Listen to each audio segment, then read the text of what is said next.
Kingston this morning, the start of stage 4 on day 3, and the sun is shining. 163 kilometres to St Helens. We go over the Sidling, through Scottsdale and Derby.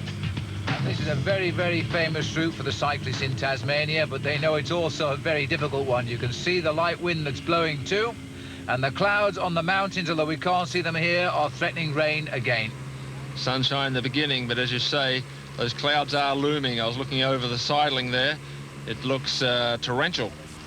Now, Alan Yaquani here, like all of the riders, trying to ride that time trial last night out of the legs, but immediately we have an attack going by Jason Phillips, just 9 kilometres in. Jason, quite a dangerous rider. He's a good time trialer. He's one that we have to watch out for. And he's got company now, Phil. He's been joined by Henk Vogels. This is Henk here, Wayne Kestel, and also Jay Sweet. Now, there won't be too much of a concern for the yellow jersey here. Stephen Hodge has brought all his team up here. The Interedge Intercotta team, the riders in pink, will nurse the race leader, try and protect him.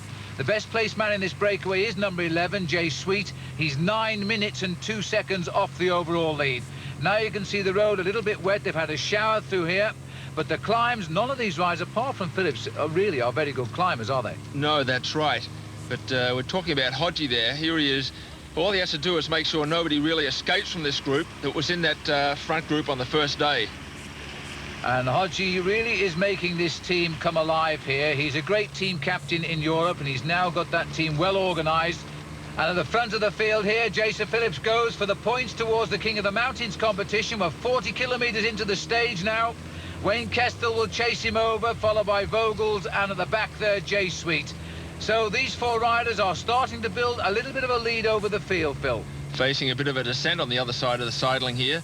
You know, it was dry on the climb, but as you can see on the descent here, it's really coming down.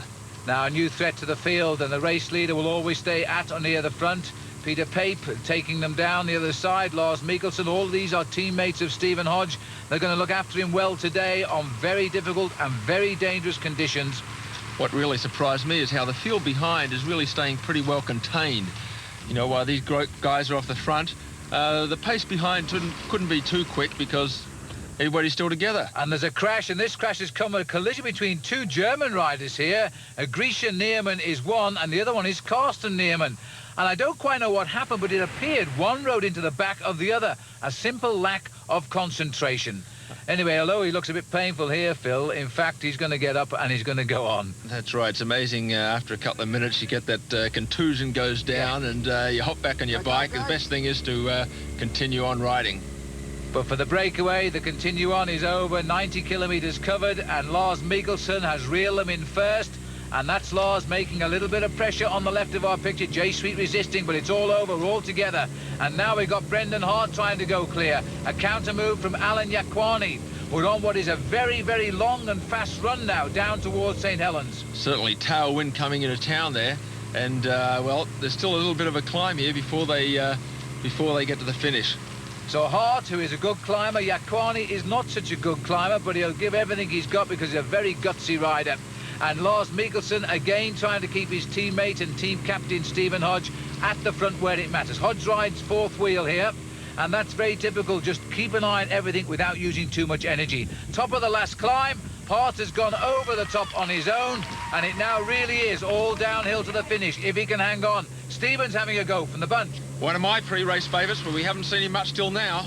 Well, he made that big mistake on day 1, nearly missed out on the vital move, but he can pull back a little bit of time on the run down towards St Helens. Remember that Brendan Hart is ahead, and Steve-O has got a lot of work to do to try and bring them all back. This is Matthew Tuck, Alan Yaquani and Glenn Clark. Another reaction. They're flying into the finish, but it's all too late because Brendan Hart is already there.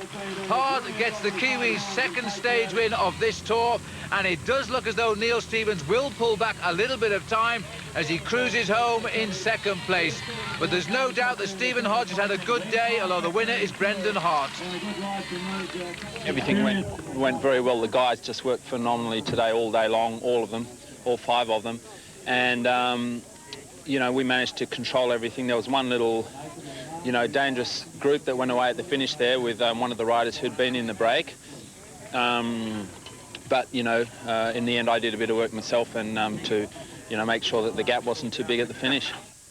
And it wasn't. The win going, though, to Brendan Hart ahead of Neil Stevens and Glenn Clark claiming 3rd. Overall, Hodge the leader by 21 seconds. The man missing from the top 6 now was Duncan Smith.